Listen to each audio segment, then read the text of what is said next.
consciousness is not annihilated. Whether it fades away afterwards, we do not know, but right after death, consciousness is not lost.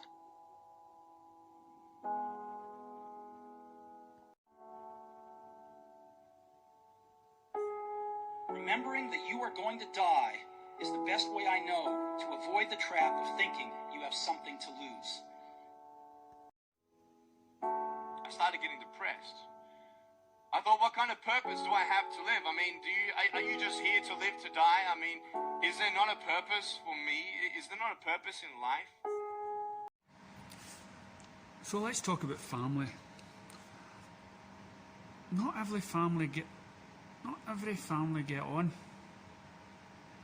You know, you have brothers that don't talk to sisters, or brothers don't talk to brothers, sisters that don't talk to sisters, and you know, it's crazy. And then as you get older, you know, you realise that your mum and dad isn't the people you thought they were, and you grow distant, or maybe you're not connected well with your dad that you have with your mum. There's uncles and aunties you dislike, even grandparents or whatnot, and cousins, and they're all not talking or anything like that. Well, you see, here's the thing. We come into this world, the old saying, right? We come into this world alone and we go out alone. But it's the experience of life, that's what we want. It's like friends. Put family and friends in the same bracket. Okay, you know, the other old saying is you can choose your friends, but you can't choose your family. Well, really, you can choose your family. I remember a funeral and a wedding, basically. I was a part of. Most of the people that were included were friends that felt more in family than family did. Family for me are those people that surround you and support you and everything else, and that doesn't necessarily need to be family members. And people change. People come into your life as your best friend, then years later something happens and then they turn on you and everything else. But you don't need that. You don't need that hassle. You don't need these, you know, and then when you have a family, you have to make friends with people that have other kids or whatnot, and try to make friends with them, and you get the feeling that they're being fake and everything else. Relationships in your life are complicated, whether they're blood related or not, you know. And you go to funerals or weddings or whatnot, and you'll see family members that you haven't seen for a long time. I remember at a funeral I was at, and even though I grew up with this family, I hadn't seen them for years. And so when I went to the funeral, you know, I had that memory of those family members back then, and you know, it had so much water had passed under the bridge, and we didn't feel just as connected there. And that's the thing, isn't it? That's the word, connecting. And I was talking to a boy, and he was outside after a long relationship, and he's quite happy now, spending his life in his flat, in his wee house, and he's got no intention of getting married or having kids or anything. He's quite happy, and he's a young guy, and this is it. The social life out there is trying to tell you, in order for you to be happy, you have to get married, you have to fall in love, you have to have kids, there's so much expectations put on you, and you have your ideas of what you need to accomplish in your life to be thought of as a success. No, the success is basically living your life, getting from A to B, from the start to the end, and experiencing this and trying to take joy out of it. But do not surround yourself with so-called friends or so-called family members that are disruptive to you.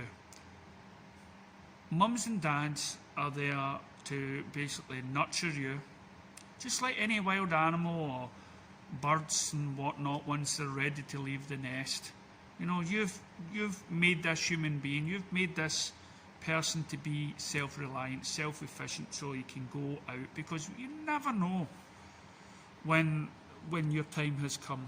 And there has been so many deaths of parents. As I say, my mother left in her 40s, my father left 50, so you can never tell,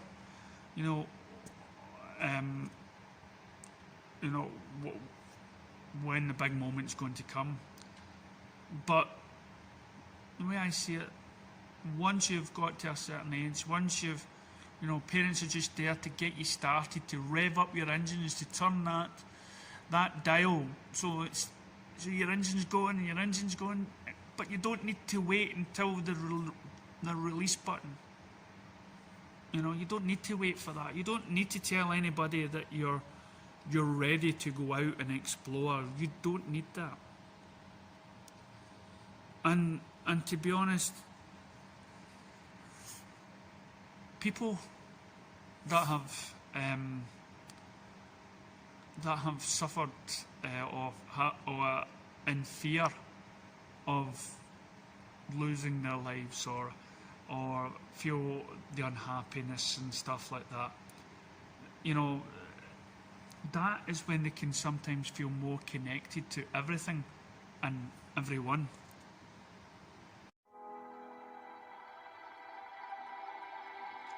I woke up and I suddenly got it. I suddenly felt, who is it that's aware that I'm thinking? And suddenly I was thrown into this expansive, amazing feeling of freedom. You suddenly see that there isn't a grain of dust in the whole universe that's in the wrong place. That you understand completely, absolutely, totally what it's all about. The experience you are having, which you call ordinary everyday consciousness, pretending you're not it, that experience is exactly the same thing as it. There's no difference at all. I saw that I was bigger than what I do. I was bigger than my body. I was everything and everyone. Fragment of the universe. I was the universe.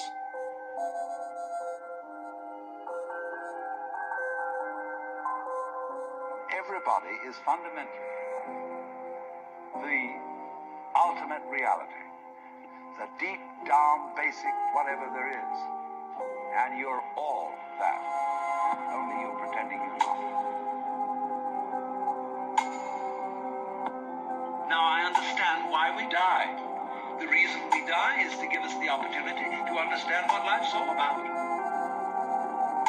So my advice is, forget family, forget friends.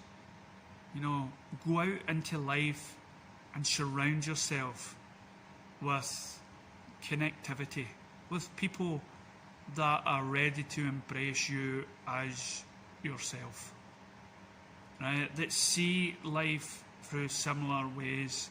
Don't surround yourself with people who don't get you. Don't surround with people who are not willing to listen. This is your life experience. This is your chance, Leave the nest or whatnot. Or maybe you've got a happy family. Maybe you're really, your relationship with your family is spot on and it's not changed and you're an old man and it's still there. That's great. All I'm saying is there's other things out there that can probably just as well connect with you rather than anyone you believe should be. Thanks for listening.